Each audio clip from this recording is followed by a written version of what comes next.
Queridos irmãos, vamos abrir nossas Bíblias em Êxodo, capítulo 20. Então Deus falou todas estas palavras: Eu sou o Senhor seu Deus, que te tirei da terra do Egito, da casa da servidão.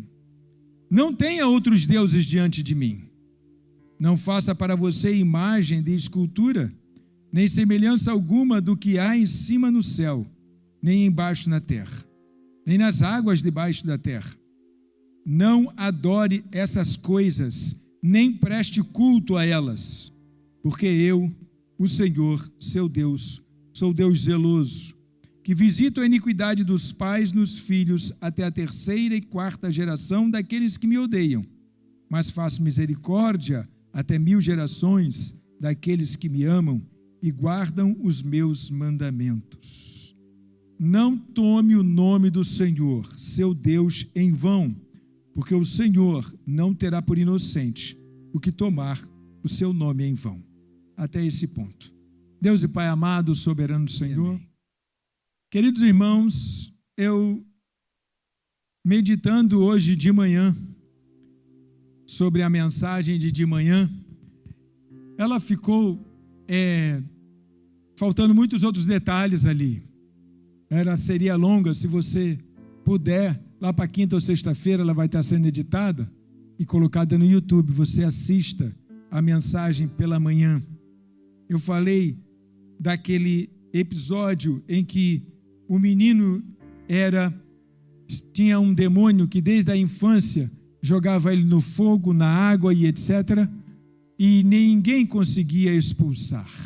Nesse momento levam até Jesus e dizem assim: olha, nosso filho está nessas condições e ninguém consegue expulsar. Inclusive levamos aos discípulos do mestre e nem os discípulos conseguiram expulsar. E então Jesus diz que aquele tipo de demônio, aquela casta, somente seria expulsa com orações.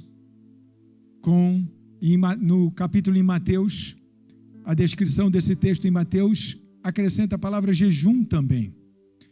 Enfim, eu expliquei o que significaria isto, esta vida, esse tipo de situação que você precisa estar em oração. E aí nós chegamos à seguinte ideia, que existem níveis de espiritualidade, existe profundidade de intimidade. Uma coisa é você conhecer alguém, e outra coisa é você conhecer de mais próximo, e outra coisa é você conhecer porque mora junto. Então são níveis de conhecimento de alguém.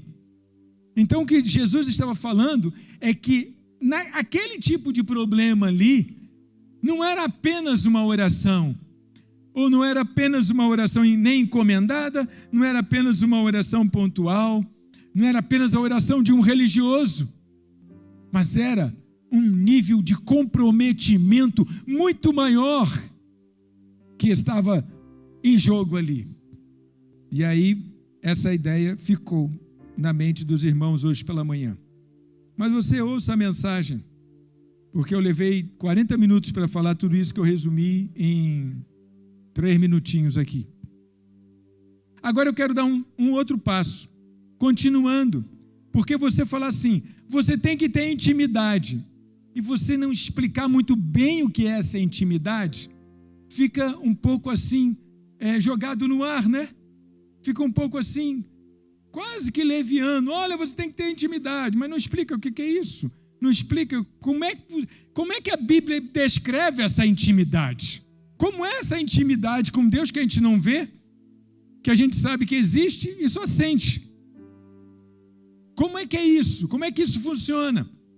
Então, nós vamos falar hoje de intimidade e profundidade, aqui como um complemento do que foi falado hoje pela manhã.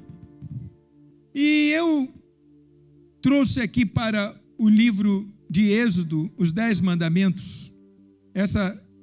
Esse texto é conhecido como os 10 mandamentos, onde eu só li os 4 primeiros, não li o restante. E é um texto muito interessante que fala sobre relacionamentos. 2 tipos.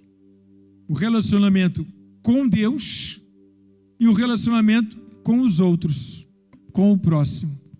Se você quiser fazer um estudo sobre os 10 mandamentos, você logo vai dividir em 2 partes. A parte onde Deus fala como é que deve ser o relacionamento com Ele, com o próprio Deus. E como é que tem que ser o relacionamento com os homens, com o próximo, com o outro, com aquele que está ao seu lado, com o seu vizinho. Então ele vai falar, então você já dividiu em 2 momentos. E como a gente está falando hoje sobre intimidade com Deus, eu vou ficar só na primeira parte dos 10 mandamentos. A outra ideia também interessante da gente falar, antes de começarmos a dissecar, é que, apesar de... Tem crente que divide a Bíblia em 2 partes, na lei e na graça. E fica todo feliz porque algum teólogo aí disse isso para ele, ou ele leu em algum lugar, tal, porque o Velho Testamento é a lei e o Novo Testamento é a graça. Só que isto não procede, não é assim. A graça está desde a capa da Bíblia inicial, lá no Gênesis, até a capa final. Não existe essa dicotomia entre lei e graça. Olha como é que começa os 10 mandamentos. Eu sou o Senhor teu Deus, que te tirei da terra do Egito, da casa da servidão. Entendeu? Israel fez o que para sair da casa do Egito? Israel era fiel lá na casa do Egito? Israel era até idólatra lá na casa do Egito? Israel veio cheio de maus costumes? Israel, para acreditar em Moisés teve que fazer um monte de milagre. Israel se dividiu quando estava fugindo do Egito, no deserto. Um grupo resolveu voltar. Israel já era tão egípcio quanto os egípcios. E Deus teve o quê? Graça. Deus agiu com graça. Aquele povo lá que me esqueceu, aquele povo lá que virou as costas, aquele povo lá que agora tem seus deuses, os deuses do Egito. Então Deus teve que trazer Moisés do deserto, imbuir Moisés de poder, e todo aquele poder que ele imbuiu Moisés, não foi só para enfrentar Faraó, mas para mostrar para aquele povo que o dono da glória estava com Moisés. Cada vez que Moisés fazia um milagre lá, que Deus ordenava que ele fizesse, o Egito se abalava e as convicções dos hebreus, elas afloravam. Não, é verdade, olha só. Olha o que ele fez. Deus está com ele. E Moisés ganhou a liderança de todo aquele povo, debaixo da misericórdia de Deus. Deus estava fazendo várias coisas naquele momento. Estava mostrando para Faraó quem era Deus, estava mostrando para o seu povo quem era Deus, estava mostrando para Moisés que ele era o líder daquele povo, que ele não precisava ficar com medo. Ele estava fazendo várias amostragens assim. E agora aqui o povo está onde? O povo está no deserto, já passaram o Mar Vermelho, está no deserto, e a nação vai ser fundada. A nação, agora, ela vai ser fundada. Todo grupo para andar junto, precisa de um contrato social.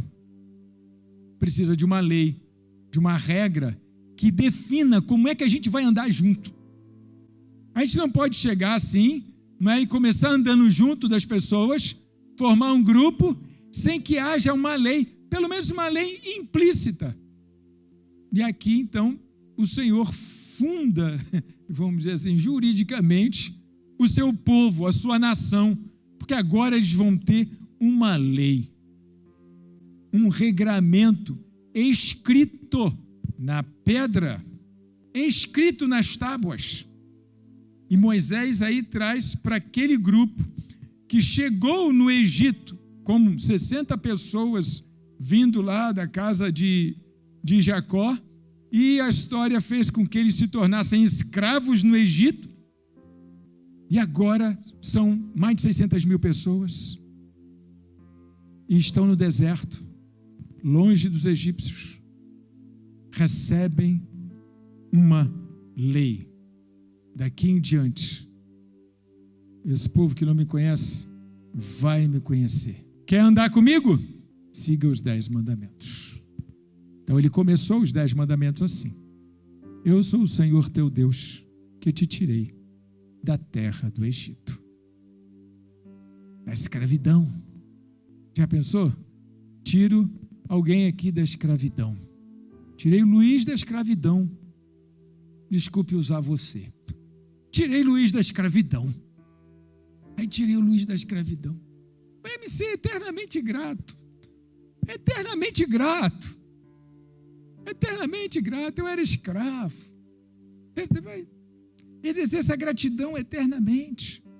E aí eu falo assim, um belo dia: Luiz, estou precisando de você lá em casa para resolver um problema para mim, então, não sei o quê. Por gratidão. Não, pode deixar, eu vou desmarcar meus compromissos, estarei lá. Porque foi muito pesado. Foi muito pesado. Tirou da escravidão. Trabalhava para os outros de graça. Batiam nele. Então aí Deus começou os 10 mandamentos assim. O texto começa assim: eu sou o Senhor teu Deus que te tirei da casa da servidão. Aí ele começa. Primeiro mandamento: não tenha outros deuses diante de mim. Gente, coisa interessante, né? Esse mandamento vai se desdobrar. Não tenha outros deuses diante de mim. Cabe uma explicação aqui. O que era não ter outros deuses? Até porque você imagine que, agora outra coisa que a gente tem que entender, o pensamento neste contexto de pessoas aqui, e no nível dessas pessoas que era um pensamento muito concreto, muito concreto, era menos abstrato, menos cognitivo e muito concreto.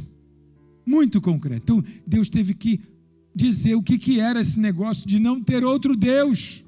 Não faça para você imagem de escultura, nem semelhança alguma do que há em cima no céu, nem embaixo na terra, nem nas águas debaixo da terra. Porque eles viam os egípcios fazendo assim, e eles tinham deuses do lar. Então ele diz: olha, não pode nem fazer.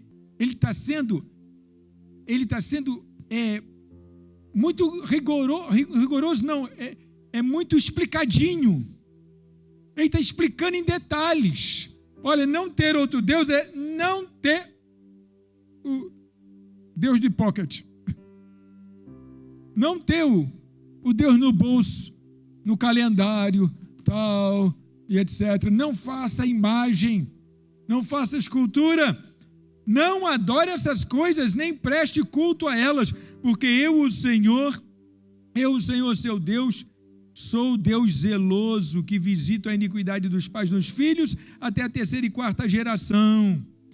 Gente, então Deus está dando o primeiro mandamento. O primeiro mandamento é: eu serei exclusivo na tua vida. Eu serei o único na sua vida. Você não vai ter, eu não terei concorrente se você crê em mim. Não haverá concorrência. É isso que ele está dizendo. Eu sou único, eu sou exclusivo. Não divido a minha glória com ninguém. Então não tenha. Quer andar comigo? Não tenha outro Deus além de mim. Não confie em mais ninguém além de mim.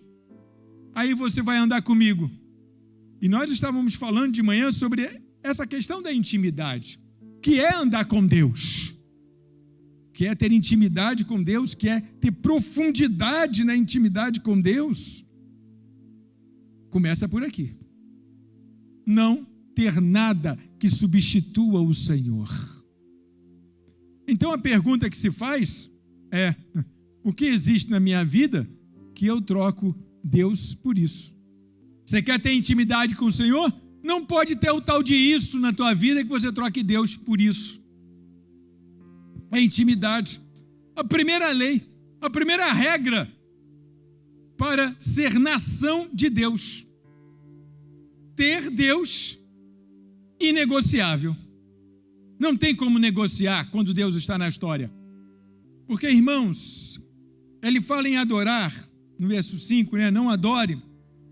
O que é idolatria? A idolatria é atribuir a alguém ou alguma coisa o lugar de Deus. E há pessoas, não é o nosso caso, a gente não idolatra santos, mas em algum momento alguém idolatra um filho, em algum momento alguém idolatra uma pessoa do seu convívio por algum motivo, em algum momento alguém idolatra uma situação, uma condição, um emprego, um trabalho, como se fosse o último biscoito do pacote, e bota na frente de Deus, bota no lugar de Deus, não entendendo que o seu sustento vem de cima, do alto, e não daquele emprego ali, não entendendo que quem te protege, quem te sustenta é o Senhor, através do tal de emprego, ou através dessa pessoa maravilhosa que cuida de você.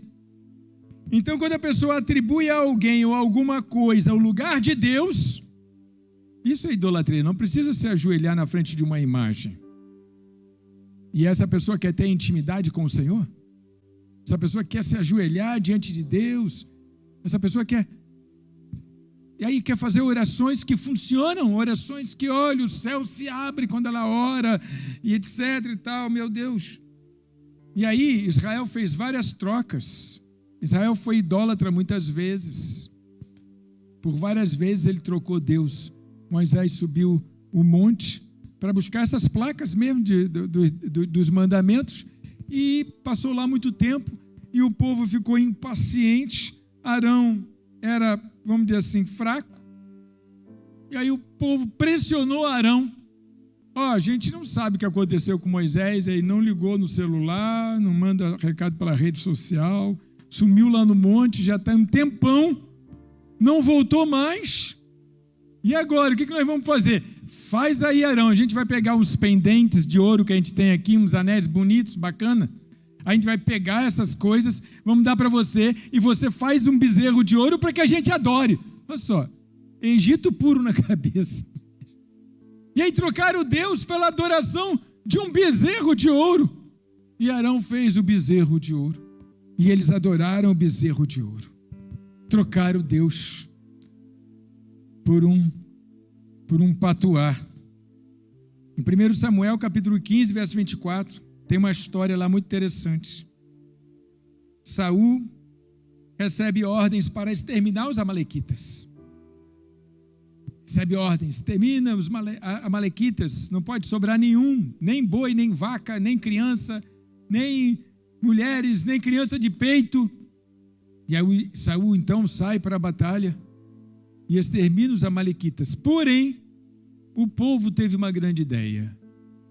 O povo pressionou Saul para que Saul poupasse o melhor dos amalequitas, o melhor das vacas, do gado, poupasse o rei e trouxesse para que houvesse um grande holocausto, uma festa, um grande holocausto. Meu Deus! Saul trocou a voz de Deus pela voz do povo. Agora era o povo que estava no comando. O povo chegou e disse para o rei: não, vamos levar e vamos fazer uma grande oferenda para o Senhor. Vamos levar as melhores vacas, o melhor do gado, e vamos fazer uma grande oferta para o Senhor. Mas não foi isso que o Senhor disse. O Senhor disse outra coisa. Eu disse para que matassem todos, os bichos, as pessoas, não podia sobrar nada. Um reinado estava em jogo ali naquela hora. E Saul colocou a voz do povo no lugar da voz de Deus. E quando Samuel chega, Samuel escuta uns bé, bé, bé. Ele pergunta: eu estou escutando umas ovelhas. Será que ficou alguém vivo ainda? Ah, não, que nós trouxemos de lá o melhor. Mas a ordem foi para trazer ou a ordem foi para exterminar lá? Como é que você traz? Você não teve ordem para matar todo mundo lá? Você traz vivo para cá? Saul, melhor obedecer do que sacrificar, Saul.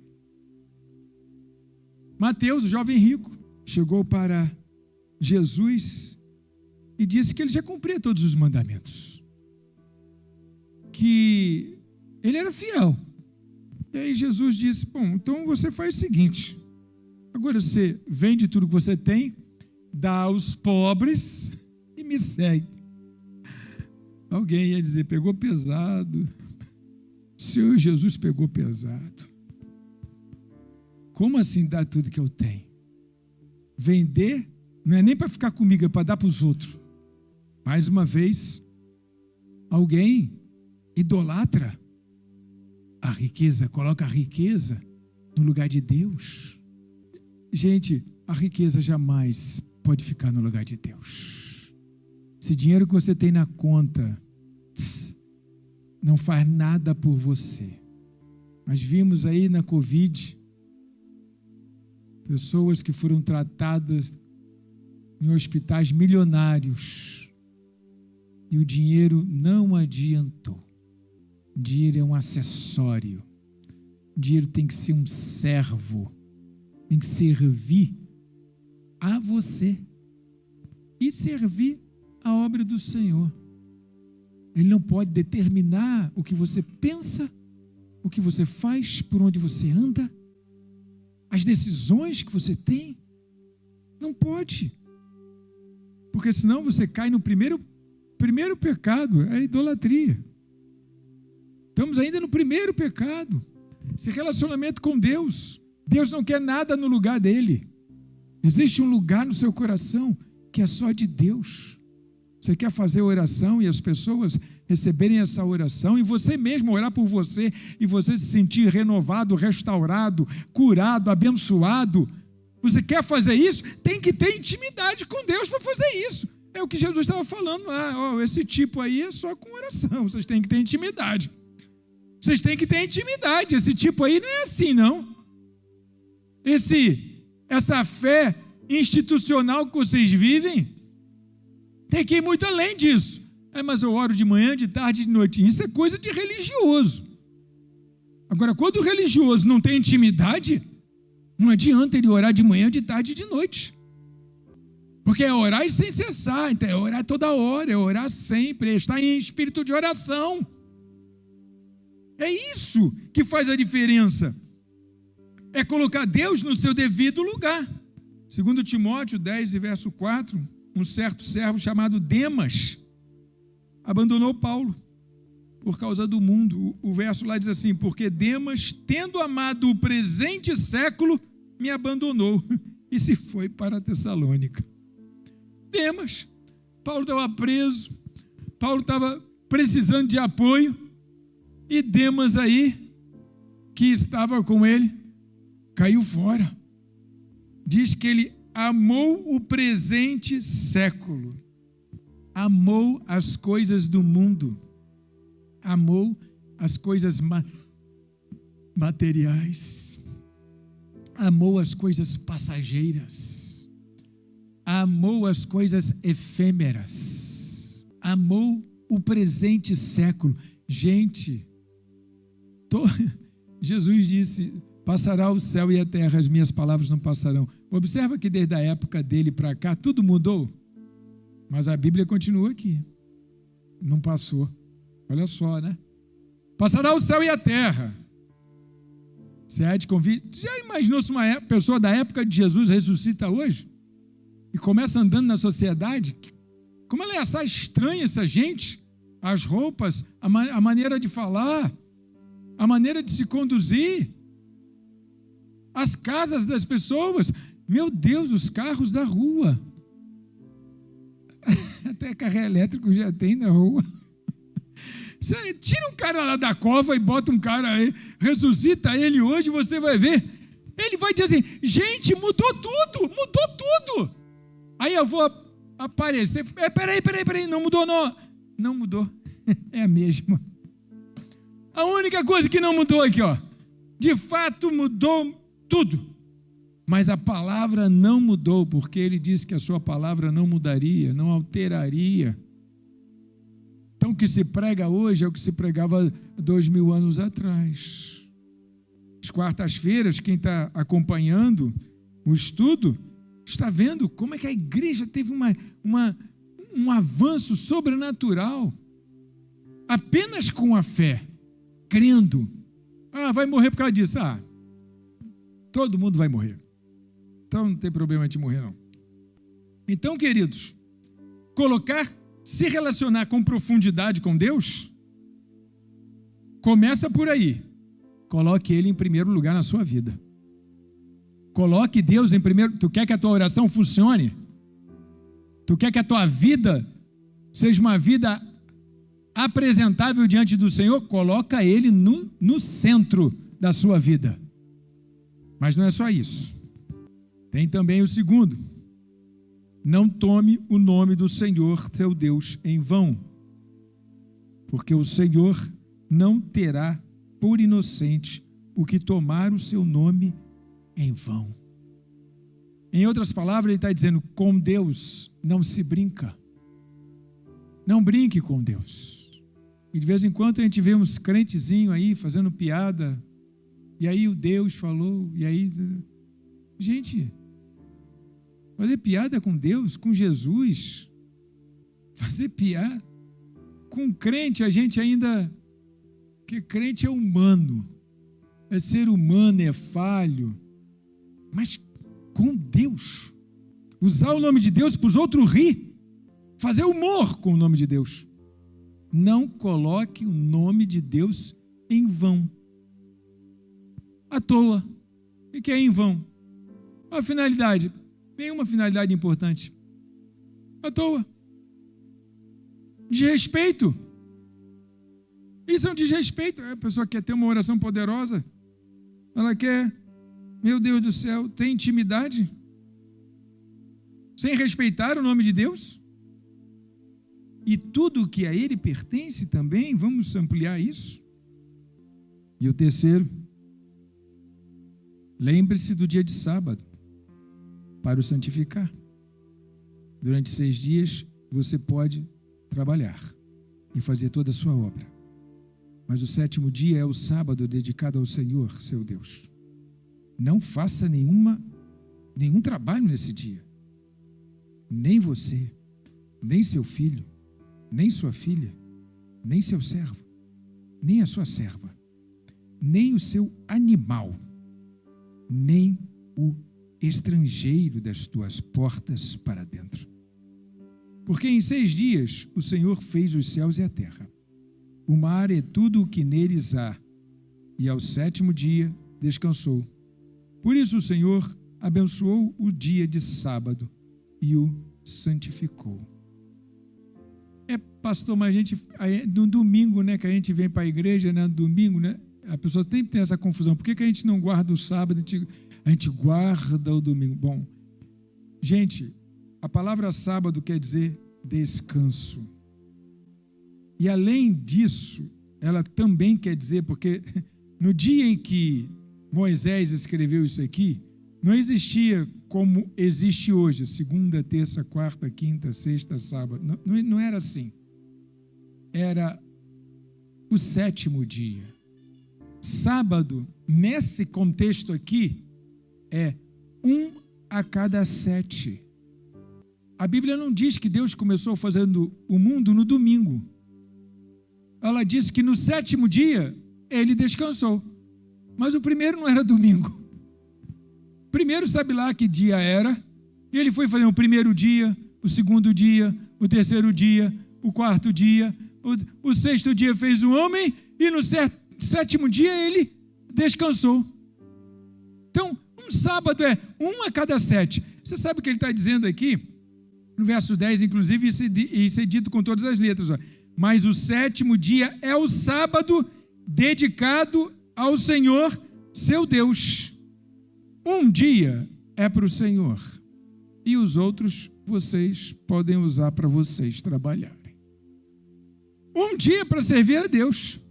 Você vai descansar das coisas que você tem, da sua vida laboral, isso é importante, e vai servir a Deus, e vai trazer gratidão a Deus. É isso que você vai fazer. 1 em cada 7. Lógico que o mundo virou muito e hoje cada um tem um trabalho e tal, então você tem que ver aí qual é o seu 1 em cada 7.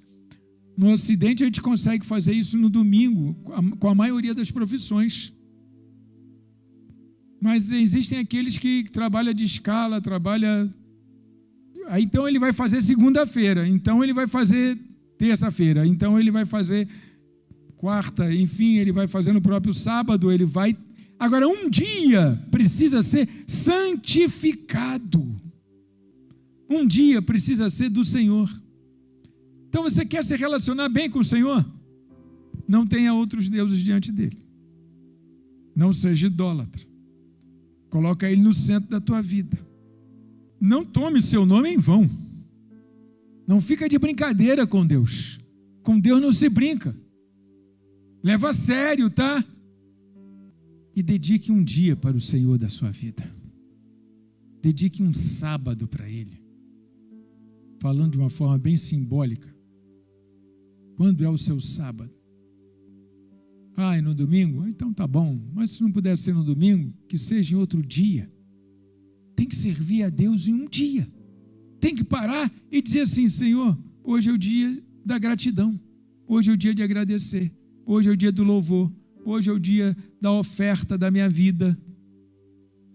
Hoje é o dia que eu não trabalho para mim. Hoje é o dia que eu sirvo a Ti. Na semana passada, né, a gente esteve aqui. Foi semana passada? Não foi. O Douglas esteve aqui no início do mês, né? No início do mês. Trouxe uma pregação assim muito bacana, fantástica para nós. Falou de servir a Deus. Queria lembrar o exemplo que ele deu.